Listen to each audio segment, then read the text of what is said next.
बर महत्व अछि। कपड़ा में शाल के रंग में लाल के उपहार में माला के बर महत्व अछि।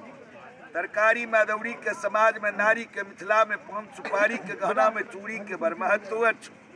देवता में राम के फल में आम के चिट्ठी में खाम के दोकन में दाम के बर महत्व अछि।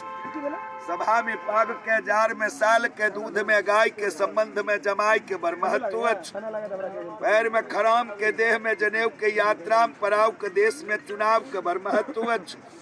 रहे में घर के देखे में बर के पढ़ावे में सौर के बर महत्व अछि।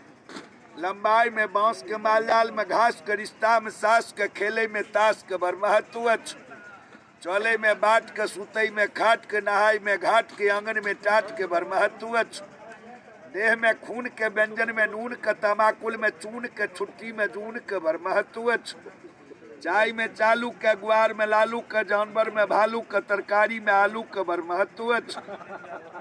लालटेन में शीशा के संबंधित में पीसा के सांझ भोर दिशा के रात में खीसा के बर महत्व अछि।